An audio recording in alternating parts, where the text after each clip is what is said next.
The sun was shining brightly in the blue sky above the snow-capped mountains. The silence was broken by the sound of a hammer hammering a nail into the wall. After finishing, the owner of the hammer, who turned out to be some guy, looked at the result of his work with admiration. Standing in front of the beautiful building he had just finished constructing, he looked around and said that it should have been enough. The next moment tears appeared on his face. But they weren't tears of sadness or sorrow, they were tears of joy because he finally had his own restaurant. This happy crying guy's name was Ellison. He was a 9th grade Archmage, and the main character of this story. However, his story started much earlier, namely 15 years ago, when he was walking home from school as usual. He had always wanted to be a chef, and was currently walking home to practice cooking. He went to high school where there was a culinary arts club. His biggest dream was to become a chef after graduation and open a small restaurant. However, his dream was not destined to come true, as it was crushed along with the truck, which was the last thing he saw. But to his surprise, his life was not over. When he woke up, he found before his eyes a landscape of a completely unfamiliar world. Trying to come to his senses, he sat up and wondered what this place was.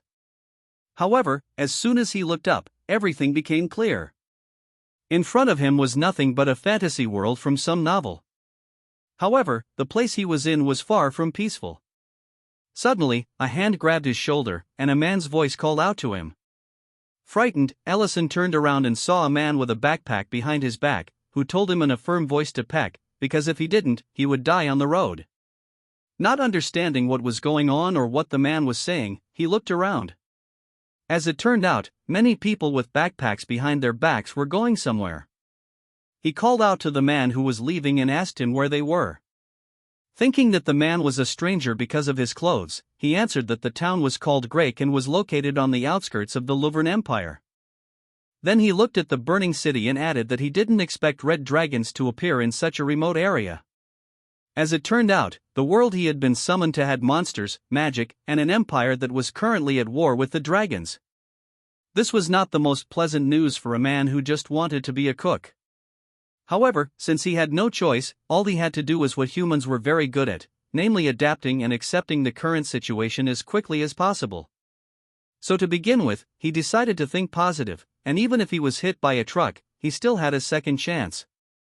Besides, he believed that the world couldn't be as bad as it might seem at first glance. Besides, he didn't have to join the army here, which was great news. Suddenly, the main character's musings were interrupted by the sound of hoofs, followed by a man on horseback, who turned to everyone and shouted that they had received a decree from His Majesty. Taking out a scroll, he loudly began to read the decree, which said that the fate of the country was in their hands. Since there was no place left to escape from those damned dragons, despair appeared on the faces of some of the people listening. The man continued reading, saying that now it was their turn to stand up for their country. Hearing this, people raised their hands to support him. Raising his hand, the man shouted loudly, saying that the king was ordering, "Let us fight, in the name of the night." In the middle of the crowd of shouting people who were ready to give their lives for the empire, there was a guy who stood out not only because of his strange clothes, but also because of his eyes, which were filled with despair. On the day he was summoned, the Louvren Empire was in crisis because of the Dragon War, and because of that, the military power provided by the mercenaries was not enough. As a result, the government had to recruit for military service. And regardless of status, all men between the ages of 17 and 45 were drafted into the ranks of the temporary knights, and our protagonist was no exception. And a moment later, before he had time to come to his senses, he stood with a sword in his hands at the entrance to the barracks, where he was now to live for the near future. After a while, they began drills, one of which taught them to shout loudly in the name of His Majesty the Emperor. While shouting loudly along with everyone else, he tearfully reflected to himself that it would have been years better to die by the truckload by now. That was how his service as a knight began. One day, one of the commanders suddenly approached him and showed him a piece of paper, informing the surprised protagonist that his magical potential was quite high. Because of this, when he leaves the training center, he will be enrolled in the Magic Corps. After a while, after receiving his portion of food, which didn't look very edible, especially for someone who wanted to become a chef, Ellison reflected that being an archmage was better than fighting with a sword. As he tasted the food, he immediately grimaced in disgust, telling himself that he had never tasted anything worse. But the guys sitting next to him didn't think so, as they tasted the food and said that it was not bad. Their words struck the protagonist very much, because he could not believe that there was something worse than this, suggesting that the people of this world may simply have no taste. But seeing them devour such unpalatable food, it struck him. After all, if he opened a restaurant with delicious food here, it would surely be a success. And from that very moment, he decided for himself that no matter what, he would not miss his second chance and realize his dream, even if it requires undergoing grueling trading. Or fighting the dragons that were just another obstacle to his dream. The war went on, and all the while, it was his dream that gave him strength, and the hope that he would be able to leave after 3 years of service. However, if he had known then that the war would last not far from 3 years, but 15, he wouldn't have been sure he'd have been able to keep fighting. Let's finish with the sad, and return to the present time, in which there were no more wars, and there was peace. Walking by Ellison's restaurant, some woman looked at him and was surprised, because she couldn't remember seeing this store here before. But what surprised her even more was some guy standing outside the store crying. Seeing his tears, which kept flowing in streams, the woman concluded that he had probably gone through a really hard time. Approaching him, she asked if he was okay, to which our protagonist turned around and replied that he was, adding that he was just happy that he was finally able to open his own restaurant. Hearing this, she asked him if he was the owner of the restaurant, to which Ellison replied that he was. When she extended her hand, she said with a smile that her name was Rain. Shaking her hand, he replied that she could call him Elle. She added that he must have moved here recently, as she had not seen him here before. Rain replied that she was quite right. Rain also asked if he lived alone, to which he replied that he did not, adding that he lived with a friend he met at the service, who slept a lot, so he wouldn't wake up until the evening. At the same time, in one of the rooms, someone was sleeping sweetly on the bed. Turning to the main character, the woman said with a smile that since he was opening a restaurant, he probably needed a place where he could buy meat. He replied that he did, and he was just about to find out if there was a butcher store in town. When she heard that, she happily replied that her husband had a butcher shop and then explained how he could find it.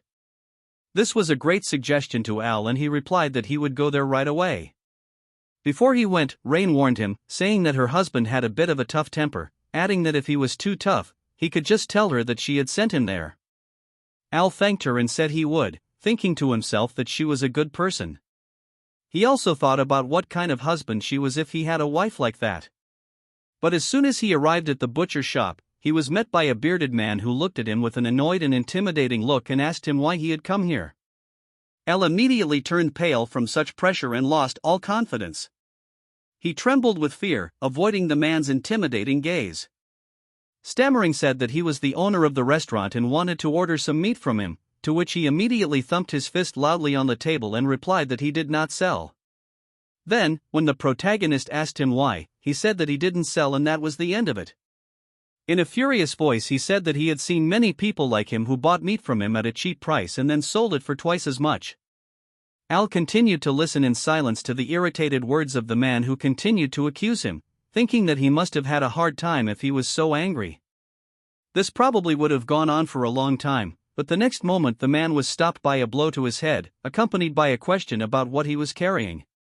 Holding the frying pan in her hands, Rain said in a fierce voice that she had come because she knew this was what would happen. Then with a sigh, she apologized to Elle for the inconvenience, then asked what kind of meat he wanted. The man immediately began to resent her, talking about how hard it was for him to cut the meat. But the woman irritatedly told him to shut up, asking why he was blaming the guy for all of this. At the same time, the protagonist was watching from the sidelines and wanted to go home more than ever. After subduing her husband, Rain sent him to get some meat. She apologized again, adding that her husband had a bitter experience with betrayal when he was still a mercenary, which made him like that. Elle replied that it was fine, then asked if her husband was a mercenary. She answered that he was, then added that when she thought about it, he didn't seem very old. Then she asked him if he had been drafted. He replied that he had been through a lot of bad things in the last 15 years. When the man returned, he put a bag on the table with a clatter and then irritatedly shouted that it was the guy's meat. Upon opening the bag and seeing the contents, the protagonist awkwardly asked if it was the meat he had been promised. The man laughed evilly and replied that he thought he would give him the precious bullern meat, adding that he would only supply it to restaurants that he approved of. At the same time behind him, his wife took the form of a demon, exuding a murderous aura. The unsuspecting man, seconds before his death, told the protagonist that he should make a delicious meal out of this meat, adding that if he didn't satisfy him, he wouldn't see a single bite from then on. Mr. Null proudly announces his sophisticated taste for exquisite and delicious cuisine and warns L to brace himself for what is to come. Lost in his thoughts, L becomes the target of Mr. Null's mockery, with him suggesting that L might be getting scared of him already. The mockery continues until Mr. Noel is unexpectedly knocked out cold by his wife, Rain with the frying pan. She reassures L by describing her husband as a tough guy and the hit from the pan won't injure him at all. She advises him to ignore the mocking words, assuring him that Mr. Noel was simply joking and he doesn't have to do as he says. However, L brushes off the mockery, expressing his willingness to cook for Rain and Mr. Noel. Surprising Rain, L accepts Mr. Noel's challenge and invites both of them to join him for dinner at his restaurant in the evening. He promises to create a delicious meal that would surpass any skepticism. Despite Rain's skepticism, L remains confident and pledges to whip up something mouth-watering. Rain decides to test L's culinary skills by offering him some balyerin meat, but L declines, insisting that the meat he gets is enough. Confidently, L pledges to create something delightful, but Rain warns him that the meat in the sack is just ordinary wuba belly fat, which is the local term for pigs in this world. Livestock has different names in this world, with cows called wuka, chickens called palenque, wolves called balyerin, and pigs known as wuba. Back at his restaurant, recognizing the quality of the pork belly, L understands why Mr. Knoll took pride in such top-notch meat. Despite the locals considering palenque a luxury ingredient, L feels they didn't truly appreciate the allure of the meat in front of him. Seeing the pork belly, L decides that grilling is the best way to savor it. With a flick of his hand, he conjures a ball of flame, starting a fire for the grill. Meanwhile, as Rain and Mr. Knoll are heading toward the restaurant, the couple engages in a heated discussion about the events at the butcher shop. Rain questions her husband about the need for approval when selling meat to a restaurant, wondering when he adopted such a fancy principle. She expresses her belief that L seems like an honest and kind newcomer who deserves to be treated nicely. Mr. Noel defends himself, stating that Rain has only met L that morning, and she couldn't possibly know L's true personality so soon. Rain, slightly irritated, counters Mr. Noel's perspective, suggesting that rather than being deceived with both eyes open, he should consider that other people's eyes are more accurate. She sees through Mr. Null's excuse of checking L's skills and points out that he is merely testing L's sense of responsibility. Her words made Mr. Null silent, realizing she had a point. Attempting to save his pride, he claims to have a discerning palate, questioning Rain about what would happen if L's cooking skills fell short of expectations. In a flashback, we see a humanoid monster with razor-sharp teeth giving out a deafening scream. A knight struck hard by a massive club falls to the ground. Another knight, realizing the overwhelming numbers, orders for a retreat. In the chaos, a soldier trapped under rubble cries out for help. A menacing monster raises its club, targeting the helpless soldier who continues pleading for assistance. Then, L steps forward, invoking the magical skill Thermal Blade. Light radiates from his hand, cutting through the monsters with blade-like precision. Even the rubble was reduced to pieces, providing an opening for the trapped soldier to be rescued. The knights, astonished by L's sudden intervention, greeted him with a mix of relief and respect, hailing him as a powerful mage, a great archmage, cheering at his arrival and calling him Sir Ellison. In the present, L employs the same magical skill, Thermal Blade, not for battling monsters, but for an ordinary yet vital task. He casually uses it to slice the meat, ensuring the marinade seeps deep into every fiber as it is cooked. The surface moisture evaporates, promising a crispy texture for whoever savors it. Wiping his hands, L declared the meat ready. The doorbell chimes, the door creaks open, and Rain and Mr. Knoll are welcomed by L. They are asked to take a seat as he prepares to serve the dish. In a matter of moments, Rain admires the tavern, noting its cleanliness and orderliness. She praises the place, finding it appealing, but her husband remains unimpressed, dismissing it as merely clean and nothing more. Undeterred by Noel's grumpiness, Rain pulls out her frying pan and requests him to be patient, assuring him that the food will be served soon, despite his stupid agreement. With slight nervousness, Elle is waiting in the kitchen, mindful of the pork belly's natural fat. He lightly coats the griller with oil to ensure the meat won't stick. Placing it upside down, he muses that with more time, he could have prepared an even better dish. As the pork begins to sizzle, the delightful sound enhances the anticipation of the meal. Carefully frying the skin and adjusting the heat for even grilling, Elle adds a sprinkle of salt to enhance the flavors. He grills the meat thoroughly, cutting it into convenient serving sizes. Next, he prepares a vegetable salad, hesitating slightly as he considers the locals' unfamiliarity with the flavors. Despite this, he continues, incorporating various vegetables and a tangy dressing to complement the richness of the grilled pork belly. All decide to keep it simple, suspecting Null's meticulous taste might not appreciate unnecessary additions. Nicely plated, the salad and grilled pork belly are ready. Elle serves the food, and Rain is pleasantly surprised by its appetizing appearance. However, Null grumbles, dismissing it as mere appearance and nothing more. Rain, with her fork, samples a bite of the grilled pork belly. As the flavors unfolded in her mouth, she couldn't help but compare it to a taste of heaven. Surprised, she turns to Elle, questioning if it was genuinely wubba meat. Elle confidently affirms that it is indeed. Rain shares her experience, describing the grilled pork belly as delightfully crispy on the outside and bursting with juiciness within. The refreshing aroma of the salad complements and balances the dish, a combination she never anticipated. Expressing her love for the food, Rain's praise brought a smile to Elle's face. Pleased with the meal, Rain promises to supply meat for Elle in the future so she can enjoy his cooking again. Elle thanks her and shifts his attention to Noel, inquiring about his meal. To Elle's surprise, only a few pieces of vegetables remain on Noel's plate. Rain, with an assertive tone, declares that the meat is gone. Elle, stuttering nervously, asked if Noel was satisfied. The response is a resounding no, accompanied by a table slam. Noel demands more meat loudly and insistently, but before he can escalate, a frying pan meets his head once again.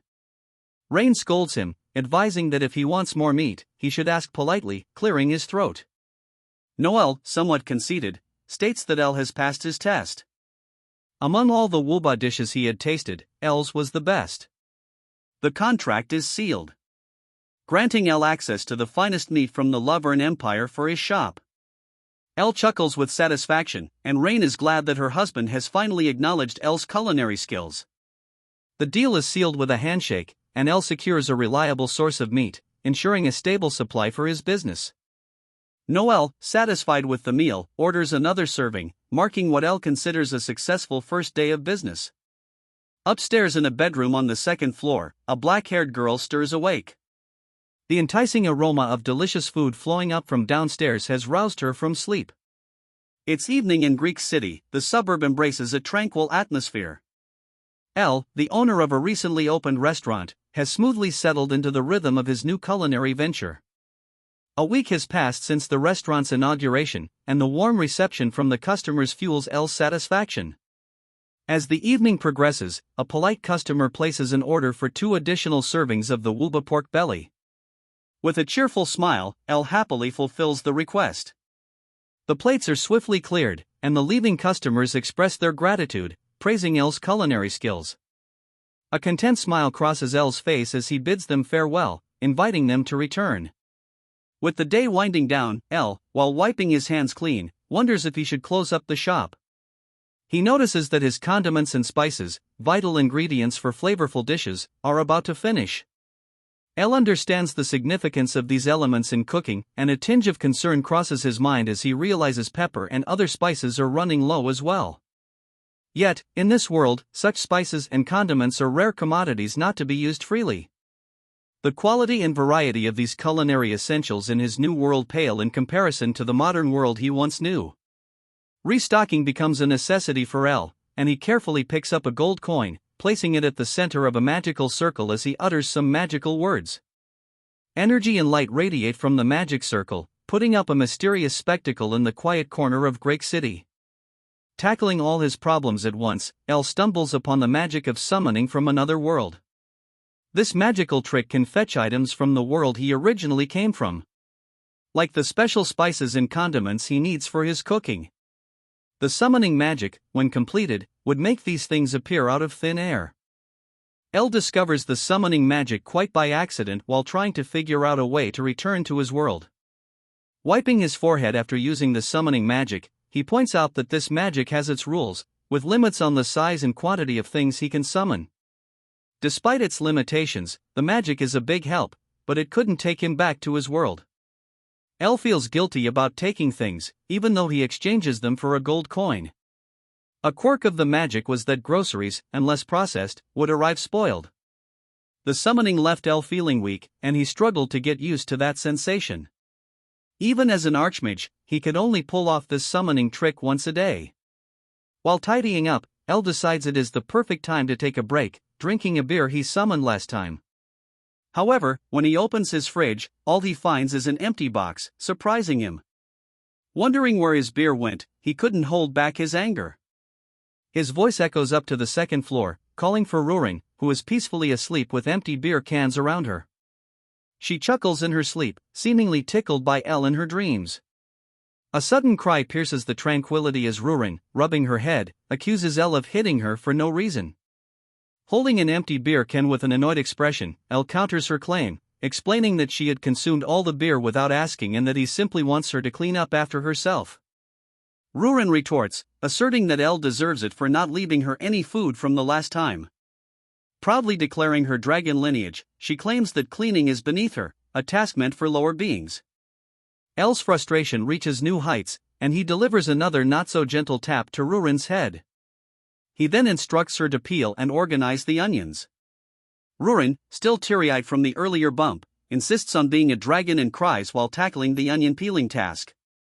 As L observes Rurin, he reflects on her true nature as a dragon currently polymorphed into a human form. He had found her during the aftermath of the Dragon War when she became an orphan, losing her mother and home. Unable to leave her alone, L had extended a helping hand to Rurin, and they had been companions ever since. Despite Rurin's age of over a century, she remains a young dragon, perhaps explaining her occasional immaturity. Now, with tears streaming down her face from the onions, L sighs. He promises Rurin a delicious hamburger steak for dinner if she finishes peeling and puts an end to her complaints. Rurin's eyes sparkle with anticipation as she eagerly holds L to his promise. From the door swinging open, L's attention shifts from the kitchen to the entrance where Mr. Null walks in. Setting aside his kitchen duties, L greets him, who settles comfortably into his seat and promptly orders some alcohol and snacks. Relieved to see it was just Mr. Null, L assures him he'd whip up his order shortly. Realizing they're out of beer, L decides to offer a different kind of alcohol, which is soju. Grateful for a bottle he had summoned last time, he contemplates whether to change its container. Soon, a plate adorned with meat pieces and a bottle of alcohol finds its way to Null's table. Expecting a beer, Null is taken aback as he questions L about the liquid in the bottle. Wondering if it is water. L assures him it isn't and encourages him to take a curious sip, introducing the alcohol as soju. L watches as Noel, with a hint of skepticism, pours a cup and takes a sip. As Noel savors the flavors while using a fork to nibble on the meat, L observes with satisfaction. To L's delight, Noel enjoys the unconventional drink and snack pairing. Noel describes the soju as initially bitter but ending with a sweet note that complements the meat perfectly.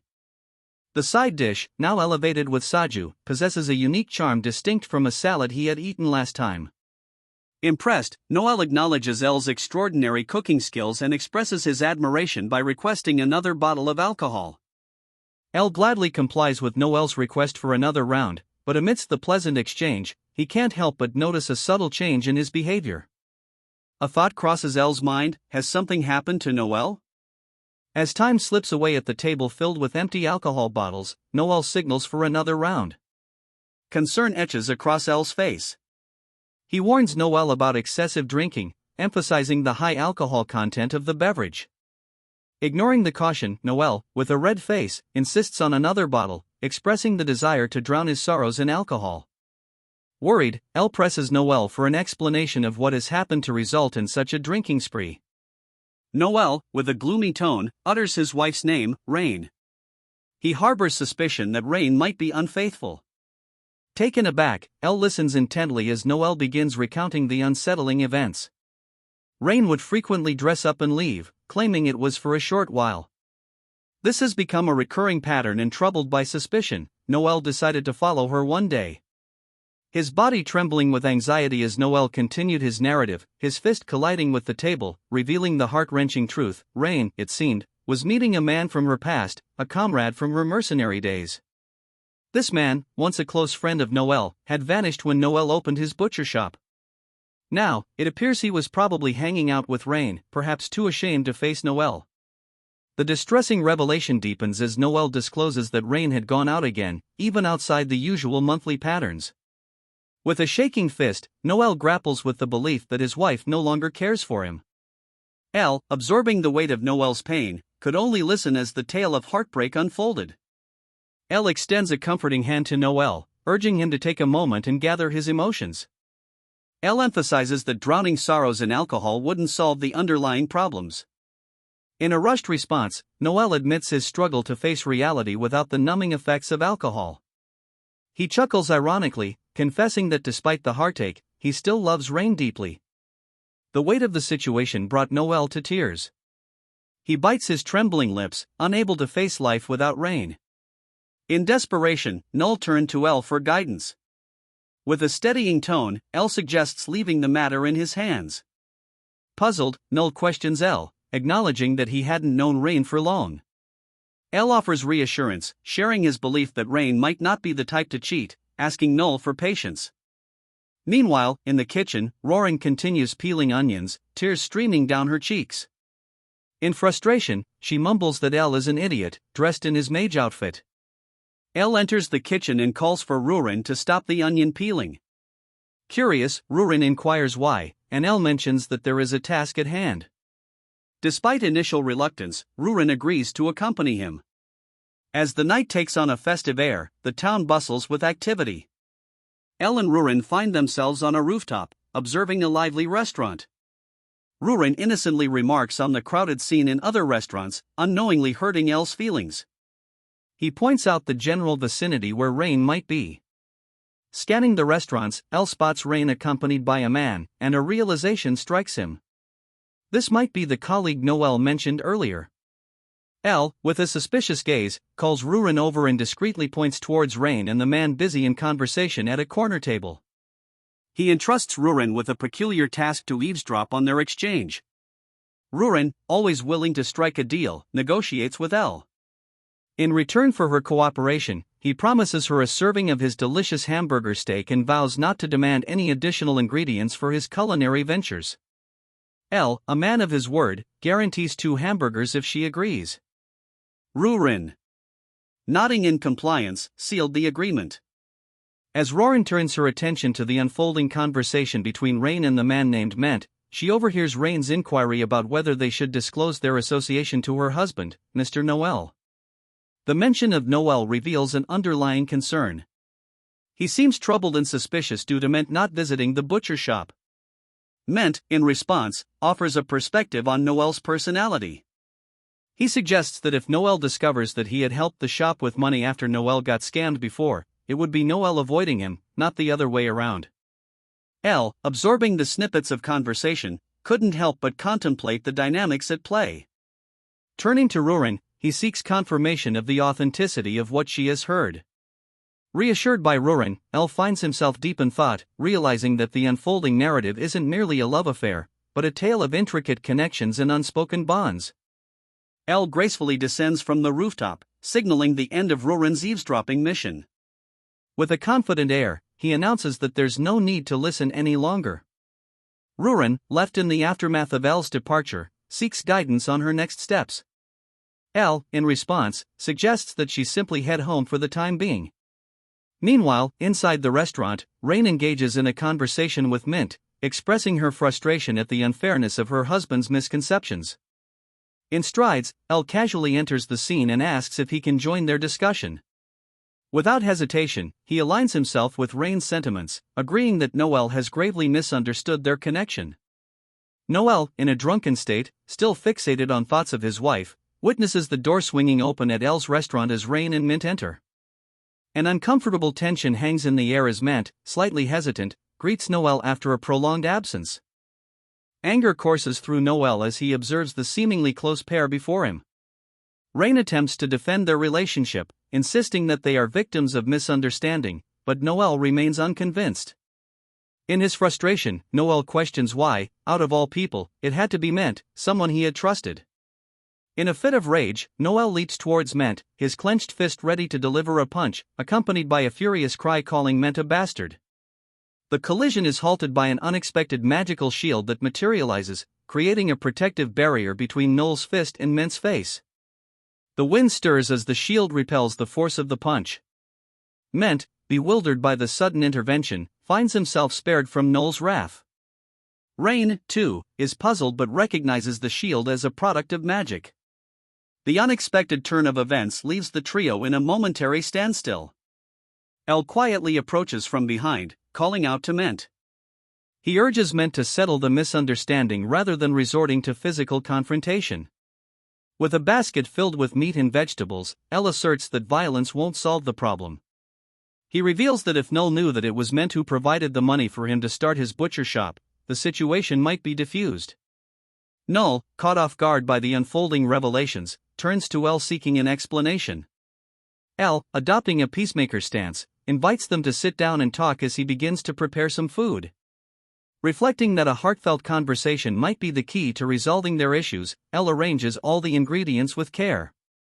Contemplating the healing power of a warm meal and considering Null's day-long drinking spree, he decides on preparing shabu shabu, a comforting dish.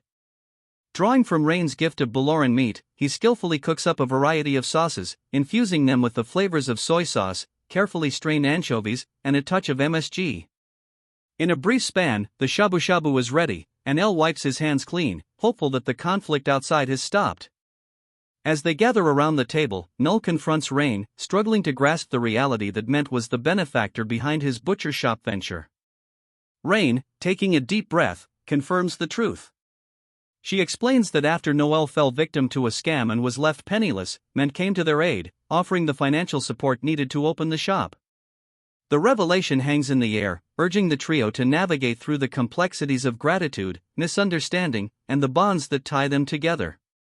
In the quiet rhythm of their butcher shop's newfound success, Rain diligently met with Mint every month, slowly repaying the debt that had jump-started Noel's business. The revelation hits Noel like a sudden storm. He couldn't face the truth as he fired back, questioning if the money came from the Lord's castle, repaying him for the scam. He turns to his wife, grappling with the possibility that everything is a lie. Nent, grappling with the weight of his actions, poses a question to Noel if he would have accepted the money if he knew it came from Nent. An apology followed, explaining that he couldn't be present on the shop's opening day, fearing it would seem like deception. Nent, oblivious to Noel's struggles, never imagined the depth of his friend's difficulties. Null, in turn, had assumed Mint was saving up money for a peaceful retirement as a mercenary. The conversation hangs in the air as L, the mediator, arrives with a spread of food.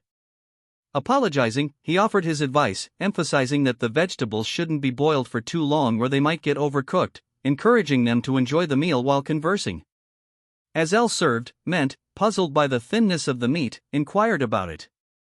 L clarifies that the Balurian meat from Null's shop is sliced thin for the dish, a soup where the meat is cooked directly in the broth. Amidst Null's culinary guidance, Mint gets a serving of the soup. Pleased with the flavors, he laughs and urges Null to try. Hesitant, Null takes a sip only to be pleasantly surprised by the taste. Mint stirs up some old memories, asking Null if he recalls the Perrin battle. The recollection brings forward a vivid image of Null sacrificing himself, taking a sword for Mint. The battle had lingered longer than expected, leaving them with a shortage of supplies and a watery soup as their sustenance. Mint recounts the day he managed to catch a wild Balurin, only to collapse near Null upon entering their tent. The soup crafted from the bouillon was plain, the meat tough and pungent. Yet, at that moment, it surpassed any other option they had. As Mint revisits these memories, he paints a picture of a shared past marked by sacrifice and sustenance. Null, visibly moved, trembles as he responds to Mint. Mint echoes Null's earlier question, reflecting on why he helped despite saving up for retirement. His revelation was simple: he had no grand plans. Helping his friend takes priority. Tears stream down Null's face, hands shaking as he holds the soup bowl, apologizing with a stutter. L, witnessing this emotional exchange, expresses his satisfaction with the resolution. Ment, taking a sip of the soup, finds it heartwarming. In that shared bowl of soup, unspoken emotions are exchanged, and the wounds of misunderstanding begin to heal. In the background, Rurin interjects with a passionate outburst, pointing out to L the absolute nature of a promise to a dragon, and criticizing him for not keeping his promise. L found himself in a perplexing situation, scratching his head, with a reassuring tone. He suggests that there is still time to whip up some hamburger steak for Rurin right away. However, Rurin, her patience wearing thin, points out that it was already late into the night. She questions how L could dismiss her request when all she wanted was for him to fulfill his part of the contract. Amidst this exchange, Ment comes to meet L in the kitchen. Swiftly, L covers Rurin's mouth to stop her protests and casually informs Ment that he hopes they enjoyed the food. In response, Ment acknowledges the delightful meal but directs to the reason for his visit. Ment discloses that his mercenary group has received a mission to escort someone important, and they wish to organize a dinner before embarking on their journey. He seeks L's agreement to host this celebratory gathering at his restaurant. Caught off guard by the unexpected request, L's surprise is evident. Contemplating the prospect of a group dinner for mercenaries, he weighs the unusual request. Palanku is a unique bird in this world, and is distinct from regular chickens due to its frequent changes in habitat, making it a rare and highly valued meat. L is frustrated by the difficulty of catching Palanku and considers burning the forest to obtain the prized meat for the mercenaries' dinner. When he asks Noel about Palanku meat, he is surprised, as acquiring it would be like finding a gold mine. Disappointed that Noel doesn't have any, L questions Noel's lost confidence, and Noel, feeling a pang of guilt, recalls hearing about Palanku's sighting in the lemon forest. Driven by this lead, L heads to the lemon forest but finds catching a Palanku to be a difficult task due to fatigue. Eventually, he gives up and delegates the task to Rurin, who agrees after securing a promise from L to wash the dishes. Rurin releases a powerful black aura to scare and then uses a dragon roar to strike a Palanku unconscious, earning L's gratitude. L humorously compares his fate to that of the Palanku, having already consumed a dragon's heart. He tasks Rurin with catching 15 more Palanku. Returning from their hunt, they find satisfaction in their successful expedition. Rurin, though irritable, enjoys a beer after work, making L caution against excessive drinking. As night falls, the restaurant fills with mercenaries who initially doubt the place's capacity. However, Ment confidently assures them of the exceptional taste. A sudden declaration from a young mercenary named Miltine catches everyone's attention as he claims to believe in the quality of the food. Miltine, confident in his recommendation, vouches for the restaurant based on Ment's endorsement. However, his colleagues were skeptical, knowing Miltine tended to praise everything Ment said. Miltine, annoyed by their doubt, laughs it off. Ment intervenes, urging them to stop chatting as the food is arriving. Shortly after, L appears with the dishes, and Ment apologizes for the noise. Understanding it was a celebration, L welcomes them. Ment introduces Miltine, who expresses high expectations due to Ment's praises. L hopes the dish will live up to the expectations and serves them the dish. Miltine is shocked to learn it is Palanku, a beast even professional hunters struggle to catch. L, confused by Miltine's reaction, invites them to taste it. Amazed by the extraordinary flavor, they praise L's cooking and declare the restaurant the best. Miltine, enjoying the dish, is warned not to eat it all.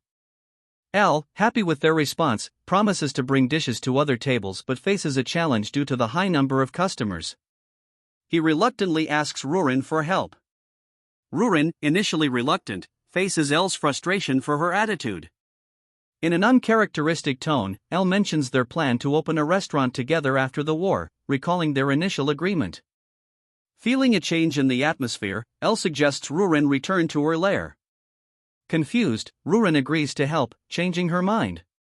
With Rurin's assistance, L's workload lightens, ensuring a smoother operation.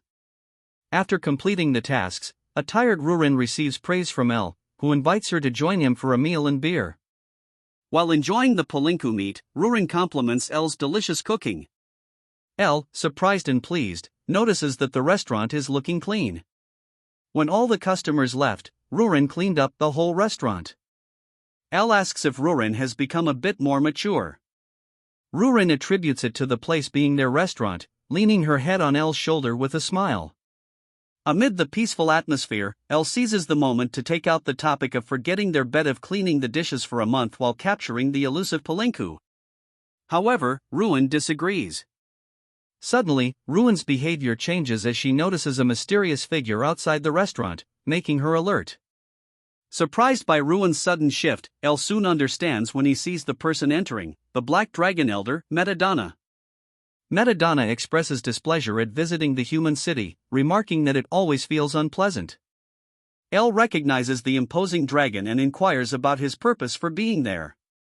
Metadonna, not immediately answering, shares that El has been living quite comfortably with the dragon in this small place. Turning his attention to Rurin, he asks if she feels uncomfortable. Rurin assures that she didn't, leading El to ask if she was the reason for Metadonna's visit. Knowing that no one opposes him about Rurin unless there is an argument, Metadonna confirms that Rurin is indeed the reason for his visit.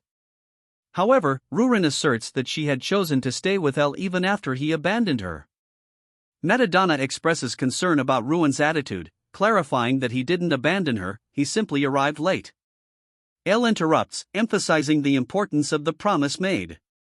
Dragons highly valued promises, and Metadonna acknowledges this, stating that he came to discuss the promise they made regarding Ruin.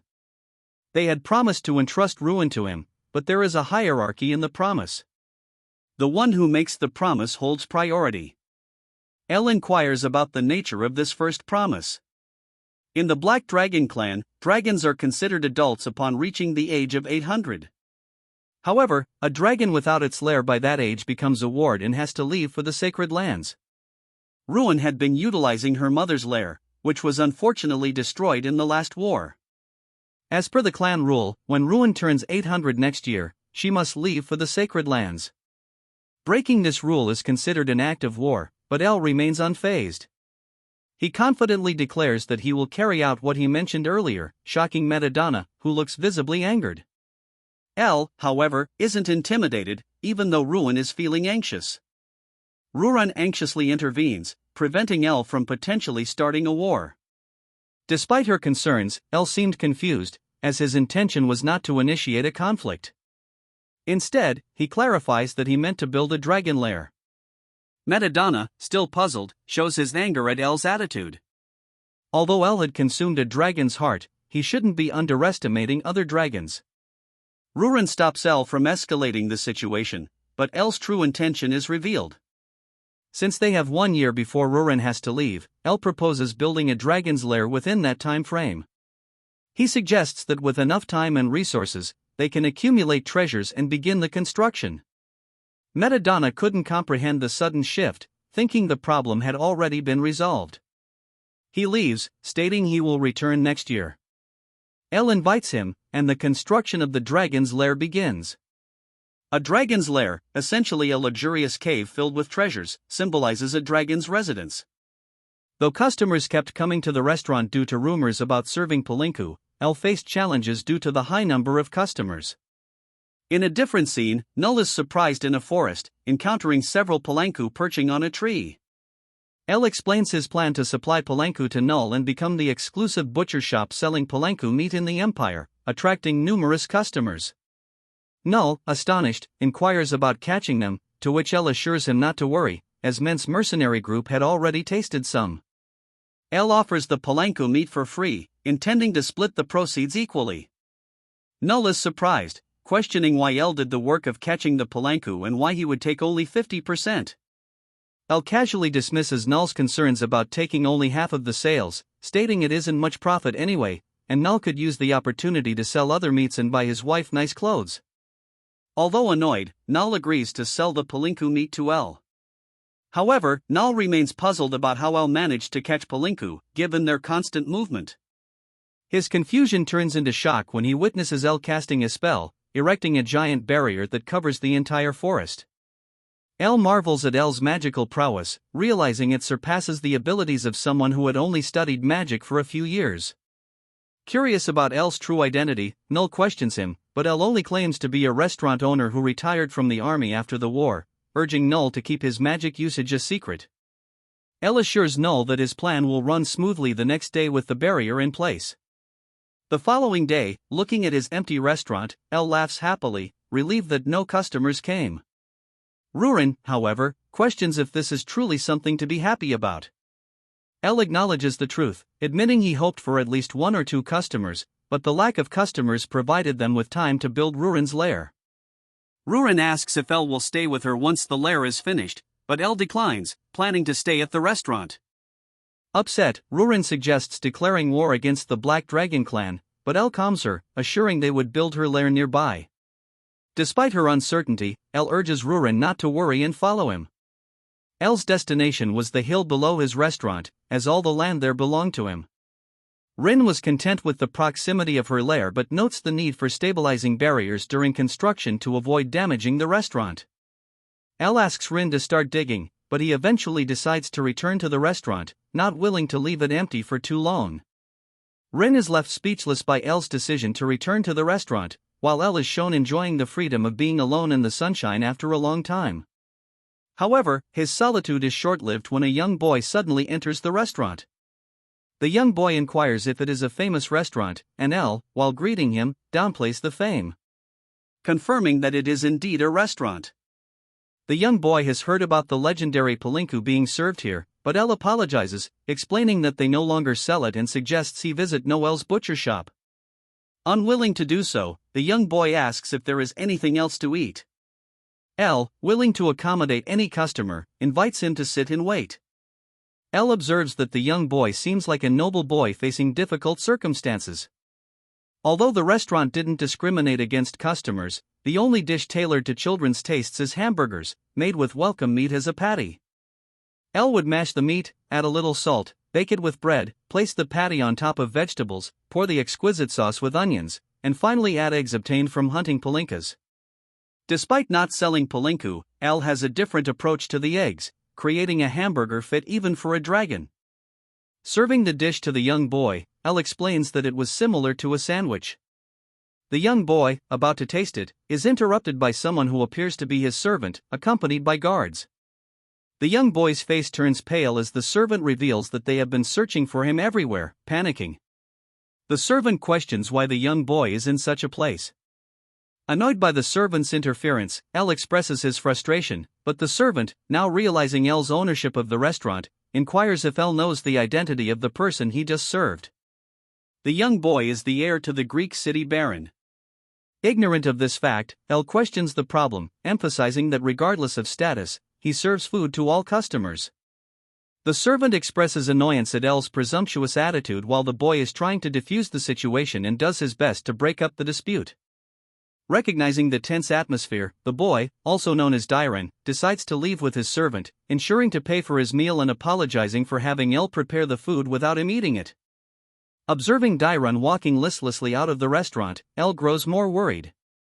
After a while, Ruin arrives and informs Elle that they should take turns digging the hole since she admits she isn't strong enough, and her hands hurt from digging alone. Elle, in his usual blunt manner, told her to stop whining and promised to dig the next day, as they had somewhere to go. Curious, Ruin asks where they are heading, expressing her hunger. Elle explains that they were going to the Lord's castle. Inside the castle, Dairon is seen lost in his thoughts, and he is surprised when a blue portal suddenly appears behind him, revealing Elle and Ruron carrying the ordered hamburger. Dairon, shocked by their sudden arrival and Elle's use of magic, is handed the parcel containing the warmed-up hamburger. Elle tells him to taste it, and Dairon eagerly prepares to do so. Although he has many questions, he decides to eat first. However, someone interrupts by knocking on the door of Dairon's room, concerned.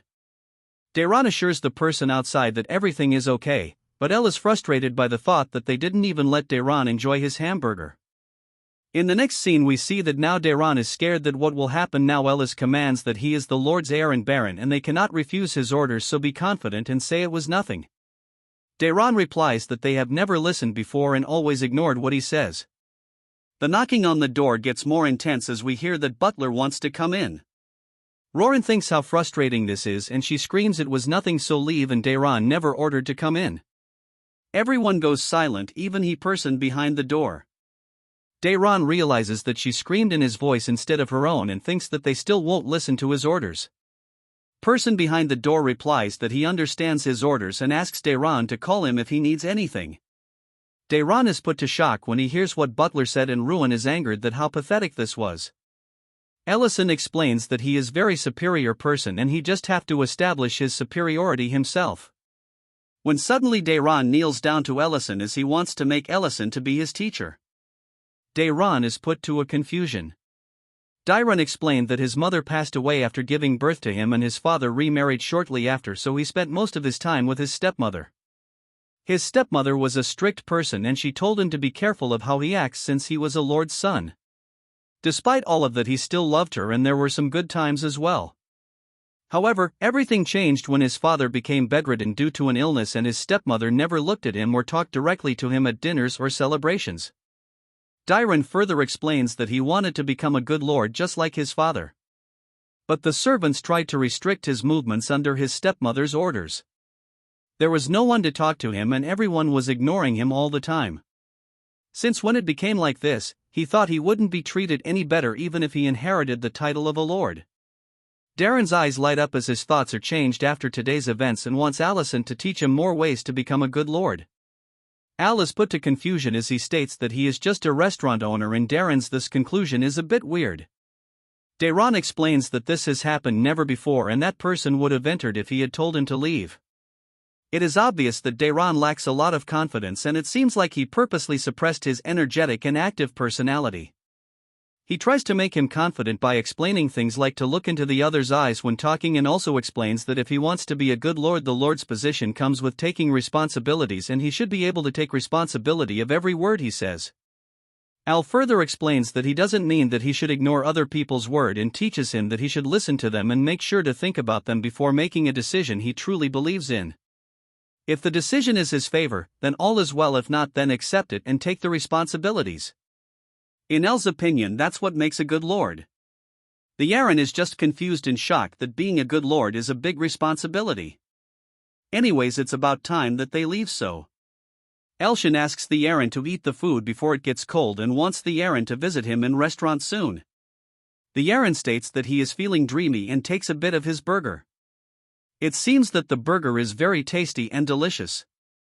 When suddenly he realizes that a good lord means a person who makes an effort to ensure that everyone can enjoy this type of food. And of course, better food is clueless to better life. Finally, he understands the actual meaning of being a good lord. The scene changes to El and Rurin coming out of the portal in front of restaurant, where Ellison is hoping that Rurin doesn't take Darren's words too seriously. To which Rurin asks why did he put so much effort into explaining him, and it seems like he cares a lot. Ellison, extending his arm with gold coin, explains that he did this as he got payment more than what the burger costed. And further explains that this coin is valued at around 100,000 runes. Rorin is a bit confused and knows that a regular hamburger costs 200 runes, so she asks if Dayron really gave him the coin in exchange of the burger. It turns out El did all this so it can fulfill the price because it's not a rip-off restaurant. Dayron has hands as big as a dragon and Allison hopes that he becomes a regular later on, but Rorin, opposing Allison, expresses that she doesn't like this because she will have fewer hamburgers to eat. The scene changes to a forest located on the outskirts of Great City where there is an oddly popular clinic. The doctor there is definitely skilled and even learned healing magic, but that isn't the reason for its popularity. The biggest reason why customers flock to this place far from downtown is that it is run by an elf named Alina. We see Mrs. Rain having a severe burn and that gets completely healed in a blink of the eye with the help of magic.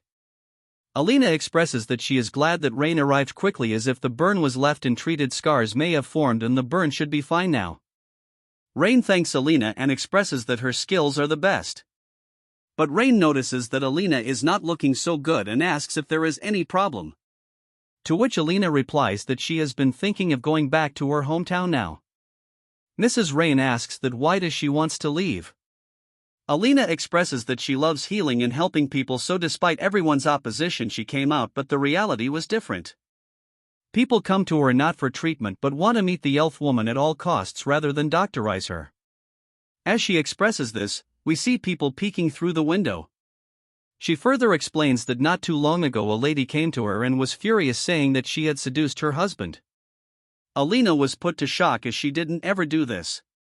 Alina further explains that she knows that not all humans are like that, and it's not that she doesn't like healing people, but it is getting difficult to her to hold it in and keep going. Rain asks that if she doesn't like her too, but Alina likes her. Rather, Rain has always treated her well, and that's why she put up with this without prejudice. Rains wants to confirm that if there were more things that Alina liked here, that she would still stay.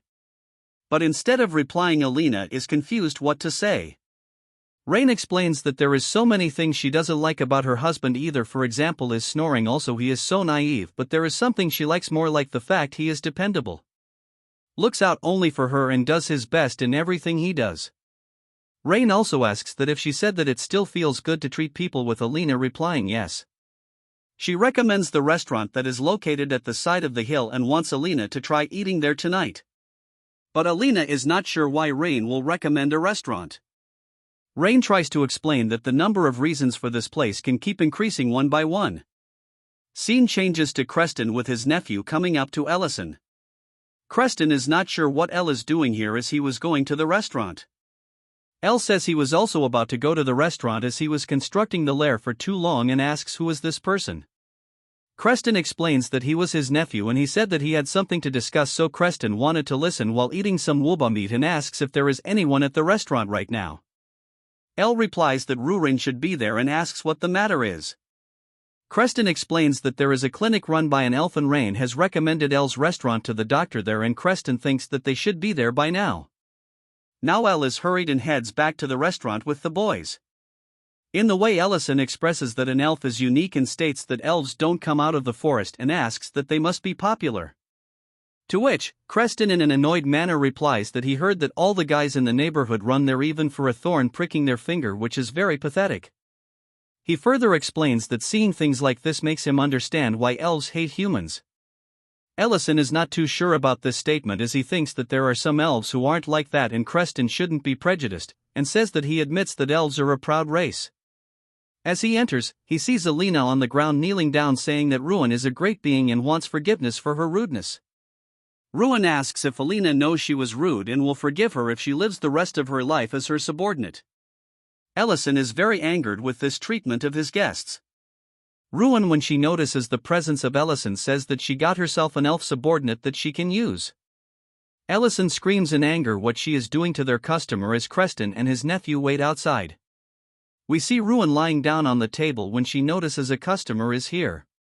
Alina asks if this was the restaurant ran by Ellison. Ruin replies yes, but Ellison isn't here right now and realizes that Alina is an elf when Alina takes her cap off. As expectations to Ruin, all elves are beautiful and Alina is one of them too. Alina, in a reply to the compliment, says that Ruin is beautiful too and she looks younger than Alina herself. Ruin, with a big smile on her face, asks if Alina is saying that she looks younger to her and explains that she might look young by the standards of her race, but she is not younger than Alina, while letting her dragon aura come out of her body. Ruin is now in an angry form and screams at who Alina is talking to like that. Alina is put to a shock as she kneels down and says sorry. This is when suddenly Ellison and others come in. Ellison see the customer down on her knees in front of Rurin, which makes Ellison very mad. We hear a loud bang from inside and Rurin crying in pain. We see the door has opened and Ellison invites Creston and his nephew inside as he asks for forgiveness because there was a bit of commotion. In the next scene we see a wound on Rurin's head, obviously made by Ellison hitting her, that made her cry. Alina realizes that Rurin is definitely a dragon, and if she was dreaming, this is because it's common knowledge known to everyone from children to the elderly to never go against a dragon. Dragons are a walking natural disaster, the strongest race, the pinnacle of life, capable of annihilating a village on a whim. Alina grown up hearing countless legends about such dragons. Alina wonders who Ellison actually is as he treats a dragon like a child. We see Ellison scolding Ruin and commands her to dig out the cave. Alina is brought back to real world with Ellison coming up to her and apologizing about what happened. Ellison explains that he didn't expect such an incident to happen while he was away. But Alina is still a bit scared and asks if Ellison is a human or not. Ellison replies that he is a human and not a monster. It seems that Ruin didn't even try to hide her presence as a dragon. Ellison goes near to Alina's ear and explains that his Rowan is a dragon and asks Alina if she can keep this a secret from others. Alina is still scared from the incident and replies that she can keep it a secret as she has no intention of interfering with a dragon and explains that she doesn't want to die yet. Ellison thinks that his first impression is bad as Alina thinks that he will kill her. Ellison asks who Elf Council member recommended by Rain was, and it turns out to be Alina, as we know. Hearing this makes Ellison think that his first impression is ruined even more. Alina confirms that with the ingredients here, Ellison can make delicious dishes. Ellison takes the order, which was anything without meat, as Alina clearly stated that she cannot digest meat in her body. And it was not about the belief. Also, Creston and his nephew in back order grilled yuba belly fat. Ellison decides to make tomato pasta for Alina. Firstly, he fries diced onions, garlic and mushrooms in a pan with olive oil. The mixture of these elements creates a delicious smell. Then he grinds the main ingredient, tomatoes, and strains them and pours them into the pan. At this time, he seasons with salt and sugar, adds various spices, and then simmer the tomato sauce on low heat to prevent it from burning. While evaporating the moisture from sauce, he prepares the pasta by boiling it for 8 minutes and saves the pasta water for later. Finally, he mixes the pasta and sauce, adds the pasta water to adjust the thickness of the sauce, and finally the tomato pasta is complete. He serves the dish to Alina, who is surprised to see such a delicious-looking dish. Ellison instructs Alina to eat it with a fork and also states that there are no meat products. Alina is surprised by the beautiful color of pasta, and she eats the food. In the next scene we see that yuba belly fat is ready and is served to the customers. Ellison asks Creston for how long he was waiting, to which Creston explains that he thought his neck would break while he was waiting. He asks Nellon, Creston's nephew, to try it as he seems sad. When suddenly Ellison notices Alina eating pasta while screaming that it is very delicious. She also screams that she has been eating raw vegetables only until now while she was all in tears. After completing, she again screams that it was very tasty and amazing. But she notices that Elle was standing right there and she is now ashamed of herself. Elle asks that if the pasta was liking to her taste, but Alina was still shamed and was saying that she couldn't help herself doing that as her face turns red. Elle states that it's good if the dish suits her taste and hands her a handkerchief while doing so. He asks if she usually visit other restaurants or not. Alina explains that in the city she attracts too much attention, so she usually goes to small markets on the outskirts and but ingredients to eat. It's not like that she never thought of eating proper meals at restaurants, but there weren't many options without meat, and when there were, they tasted bland. She has been wondering if cooking food was even necessary. Elle confirms this statement as he knows that people here don't use much seasoning, and it's quite rare for a restaurant to serve food other than meat and which is well seasoned and cooked like everyone do here for meat. She explains that coming here changed her perceptions and should thank Rain for suggesting this place. Elle is relieved as he thought his restaurant was going to receive bad rating because of what Rurin did to Alina. We hear a scream from behind when we see Creston standing up in shock. Nellon explains that he found out that her mother isn't her biological mother. The scene changes to a mine where we see an old lady searching for Nellon. She asks a person named Dylan that if he had any yuba, to which he replies that he haven't seen them and the night shift crew has already entered the mine. We see the cheering a bit and wonders if they even ate before working old lady asks if she can deliver the basket in her hand and come back, and she goes inside the mine. We are taken back to the restaurant where we see Creston asking where did they hear that story. Nellon, while crying, says that is not what's important and states that he was deceived for 20 whole years and explains that he couldn't focus on work and he even left the mine midway.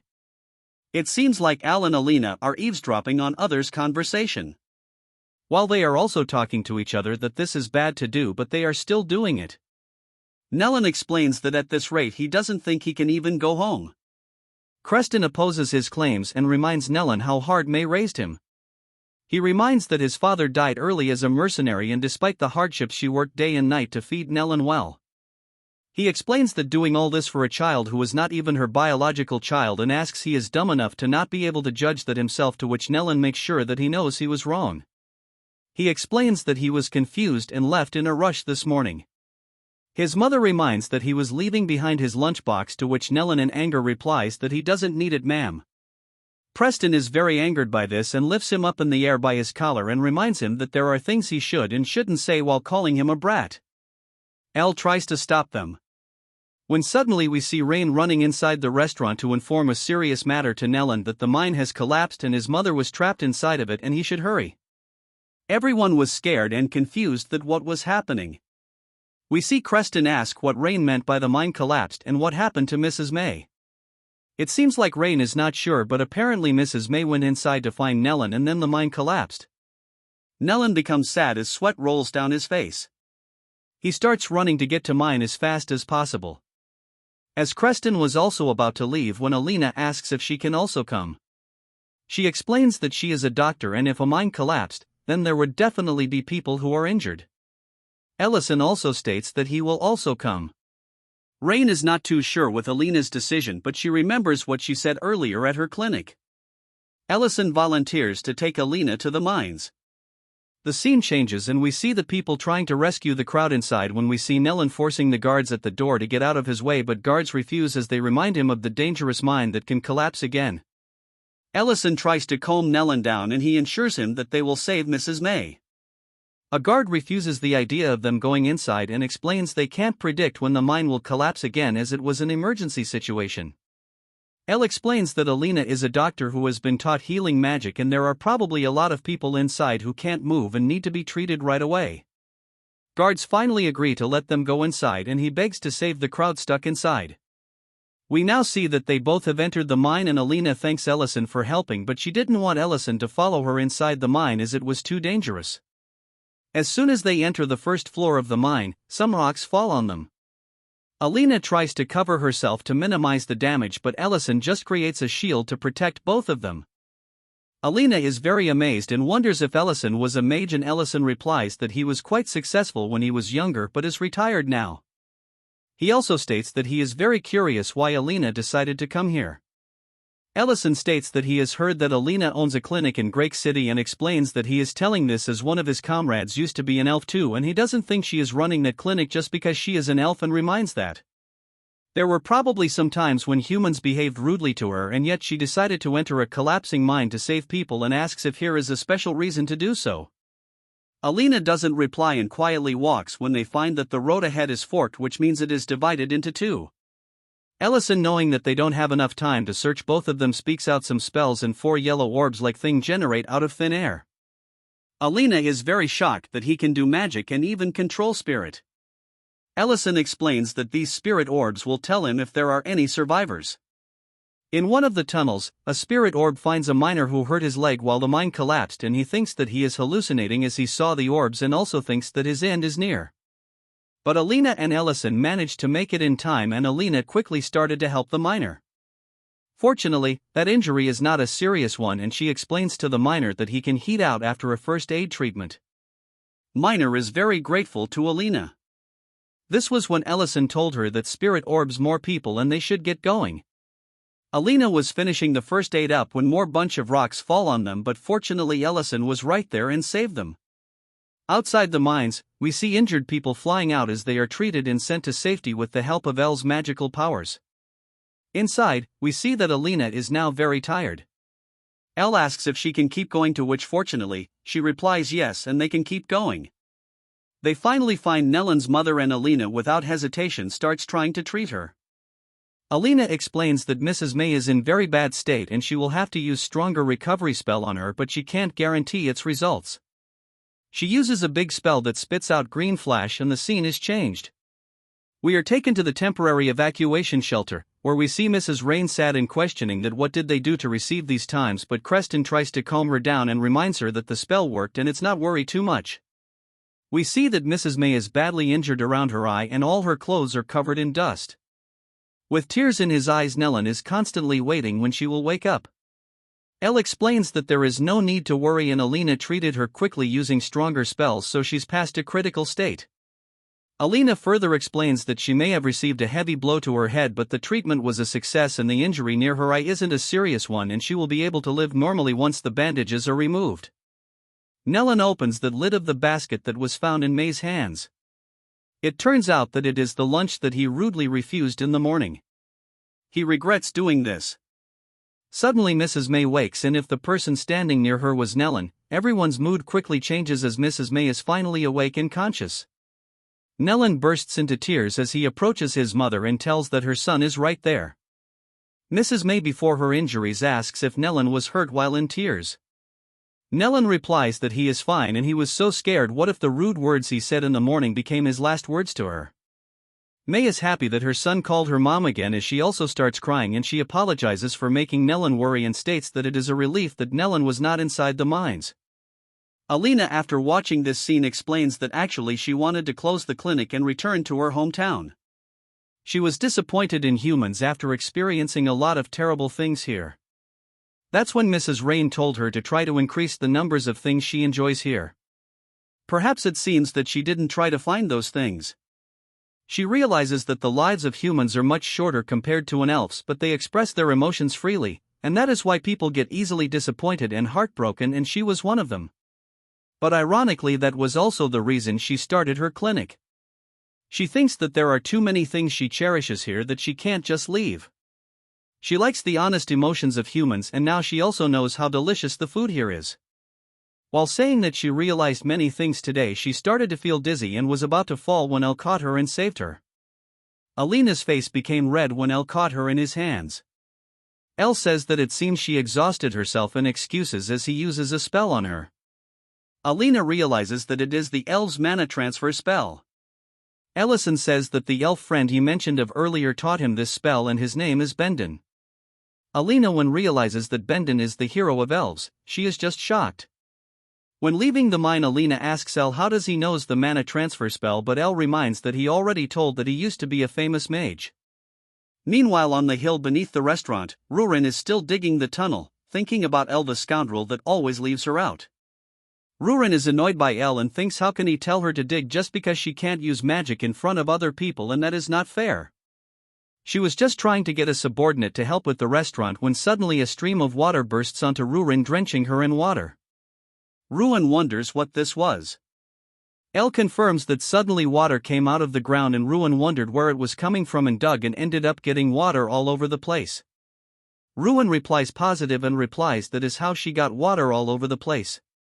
El calms himself down and tries to be patient as he knows she doesn't mean to irritate him. Ruin says that she tried digging again and couldn't find it. El explains that there must be an underground water source nearby and digging opened up a waterway. It seems that she dug pretty deep, but even if they use magic, seeing it from here would be impossible. El asks Rurin if she remembers the last time when they talked about and they need to cover the ceiling with a shield, to which Rurin again replies positive. After asking this, El uses some 8th class magic spell called Inferno to seal the ceiling. While he was using the spell, Rurin reminds him that he will have to control his power, if not he will fly off the hill. El creates a massive shield, but the water starts bursting inside the shield. He questions himself that Inferno hit the groundwater and is pushing up. He confirms that this definitely is hot spring water. Rurin in an excited manner asks El to do this again as she needs to clean herself up a bit while taking her clothes off. He tries to stop her from entering the hot water, but it was too late and she entered it already and burned herself. We see that they put a kettle on the stove while they figure this case. El reminds Rurin that she can't just run into things like that, but she tries to defend herself by saying that how was she supposed to know it was hot? He apologizes that he should have told her and create another shield around the stream of water. Rurin wonders what he was doing with the shield and asks him. El explains that he wants to create a safe place where he can collect the clean water. He further explains that by pressing down on the ground with the shield, the dirt will naturally settle and create a space to collect clean water, and then he will remove the top of the shield. While explaining, he made a hot water bath in minutes. He throws Rurin, saying get in. Rurin, without realizing, starts screaming that the water is hot and she was going to get cooked, but she realizes that it was just a little bit warm. While taking clothes off, El explains that he cooled it down to not burn their bodies. Now El too enters the pool filled with warm water. He exclaims that the water feels good. Rurin asks El where did he go. El explains that the mine has collapsed and he went to save the people there. Rurin in anger asks what that female elf and becomes mad on him. Elle tries to calm her down and explains that she was needed as he is not good with healing magic. Ruren, still in anger, says that is the reason he was so happy. Ruren exclaims that she had to dig these holes while he was at the mines and says that part of her hates elves and other races too. Elle again tries to calm her down by saying that he hates everyone but her. Anyways, he grabs the hot water in the kettle and pours it in a cup. He adds cocoa powder and mixes it all up. He asks Ruin if she would like to have some. Ruin grabs it and asks what this was. Elle replies that this was cocoa, that he brought some along with the towels. Ruin tries it and realizes that it's sweet but delicious.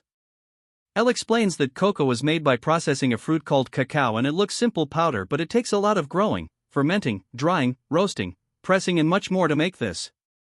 A lot of people worked hard so they could taste some of it.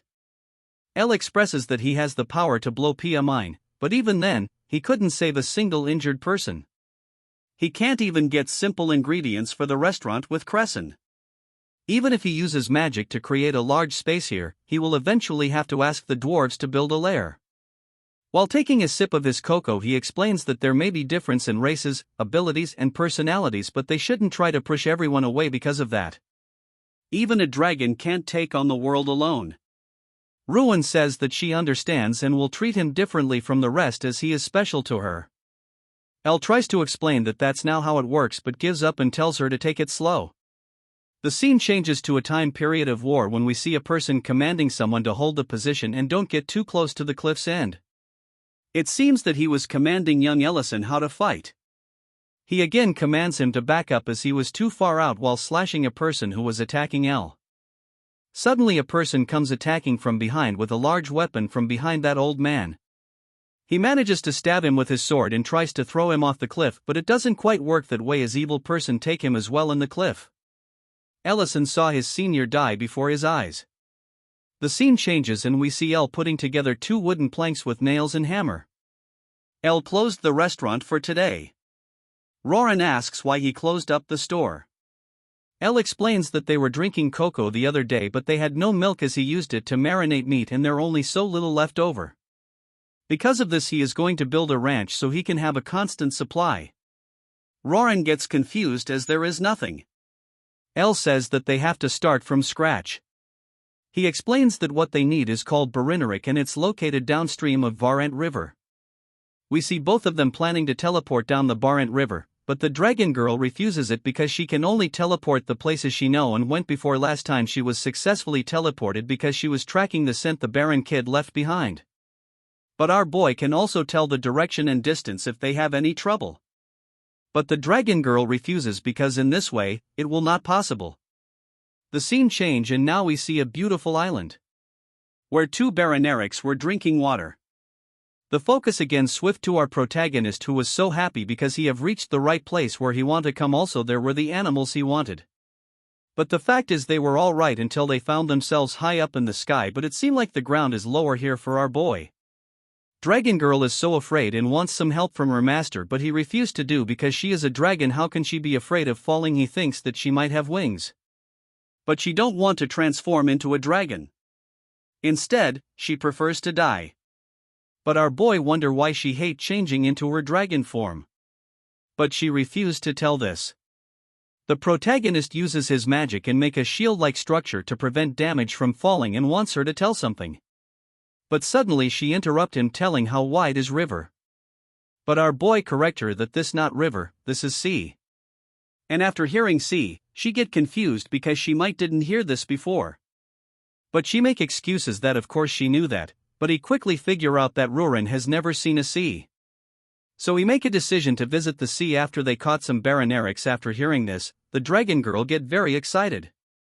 And she ask how much cattle he need, so he tells her something around 10. After she ask him to bet where the slower one has to do the dishes, our boy accept it, and warn her to think about it again because she might regret it later. The scene shifted and we see our boy restaurant, where the big man and the price and also the elves are dying because of hunger. We get to know that the man is waiting from the lunchtime. Also the price regret his decision to come here because he didn't know that today restaurant is closed and it's not easy to get out of his castle. The beautiful elf skipped her breakfast today so she can enjoy the food of the restaurant because the food she had last time was so good, so he wanted to try it again, but he is not in. And also 3 continue waiting for him. We see a magic portal.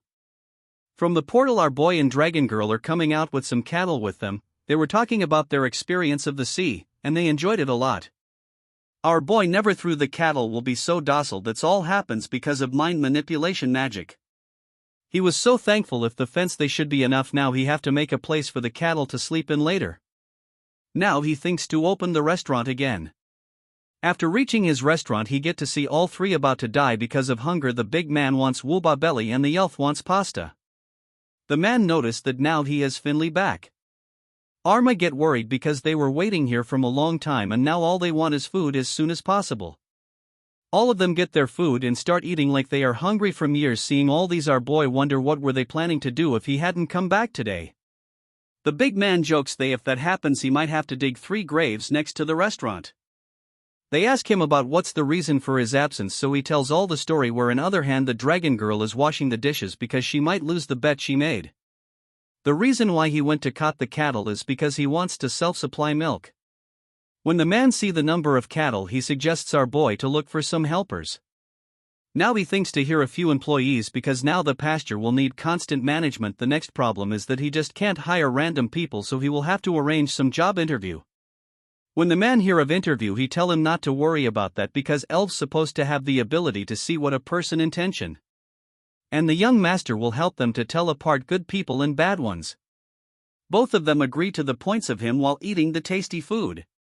Also the big man met a lot of people of a mercenary, so they made you work on his work off, so he asks him to let he allow them to help in return. They will help him by taking the job interview for him. Their plan is to pick excellent employees for him and tell him not to worry about this work, just leave all things on them. Now it's the next day, and they apply a poster of recruiting. AL's restaurant is looking for people to manage the pasture. And finally now the job interview for pasture management started, and we see many people have come to apply for the job. The big man order the first man to come for the interview. After hearing fail, the man who came for interview asked for the reason, and the reason was the energy. If someone like him will handle Barinarix it will be hard to manage. Another man come for the interview, and he will also do whatever task they give to him. The guy seems useful to big man, but the elves have some doubt on him. This doubt is because the man was not interested in the job, but for the pretty elf. So she reject him. And tell everyone about the vulgar through he have, but the man protests that he was only thinking about her beauty, but he also get fail. Next man come who claim that he have 30 years of experience. But the young master fails him and give reason. And he go back cursing all of them. On the other hand our boy thinks if this continues like this they will not able to find anyone. Many more people come but the same happens all time and they keeps failing them. Our boy heart get broken and he start crying. And now the time come when there are no more people left. All of them get demotivated. But then someone come to the room. Who tell Mr. Milteen that she came here when she saw the announcement. Elle and Mr. Knoll are surprised to see Milteen at Elle's ranch. Mr. Knoll asks her why he was there instead of being with Ment on a mission.